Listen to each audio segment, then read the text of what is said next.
గురువారం పాకిస్తాన్ మరియు బంగ్లాదేశ్ మధ్య జరిగిన మహిళల వన్డే ప్రపంచ కప్ 2025 మ్యాచ్ పెద్ద వివాదానికి దారితీసింది. వ్యాఖ్యాత సనా మీర్ బ్యాటర్ నటాలియా పర్వేజ్ను కాశ్మీర్ నుంచి వచ్చిన వ్యక్తి అని ప్రస్తావించి తనను తాను ఆజాద్ కాశ్మీర్ అని సరిదిద్దుకున్నారు. దీంతో పాకిస్తాన్ జట్టు మాజీ కెప్టెన్ అయిన సనా రాజకీయంగా వివాదాస్పద వ్యాఖ్య చేయడం ద్వారా సోషల్ మీడియాలో ఆగ్రహాన్ని రేకెత్తించింది.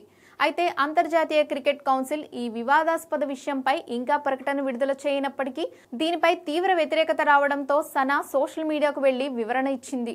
ఇక సోషల్ మీడియాలో సనా మీర్ స్పందిస్తూ తాను పెరిగిన ప్రాంతం కారణంగా నటాలియా ఎదుర్కొన్న ఇబ్బందులను హైలైట్ చేయడమే తన ఉద్దేశమని అన్నారు. పాకిస్తాన్ మహిళా జట్టు మాజీ కెప్టెన్ ఈ విషయాన్ని రాజకీయం చేయవద్దని కోరారు.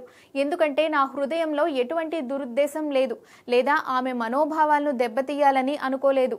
విషయాలు ఎలా తప్పుదారి పడుతున్నాయో అర్థమవుతోంది. అలాగే క్రీడల్లోని వ్యక్తులు అనవసరమైన ఒత్తిడికి గురవుతున్నారనేది దురదృష్టకరం. దీనికి ప్రజాస్థాయిలో వివరణ అవసరం కావడం విచారకరం. పాకిస్తాన్ క్రీడాకారిణి స్వస్థలం గురించి నా వ్యాఖ్య పాకిస్తాన్లోని ఒక నిర్దిష్ట ప్రాంతం నుంచి రావడంలో ఆమె ఎదుర్కొన్న సవాళ్లను మరియు ఆమె అద్భుతమైన ప్రయాణాన్ని హైలైట్ చేయడానికి మాత్రమే చెప్పానని ఆమె చెప్పుకొచ్చింది. అంతేకాదు వ్యాఖ్యాతలుగా మేము ఆటగాళ్లు ఎక్కడి నుంచి వచ్చారో చెప్పే కథనంలో ఇది ఒక భాగం.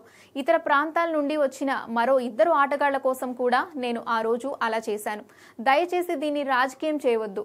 వరల్డ్ ఫీల్డ్లో వ్యాఖ్యాతగా మేము క్రీడ జట్టు మరియు ఆటగాళ్లపై దృష్టి పెట్టాలి.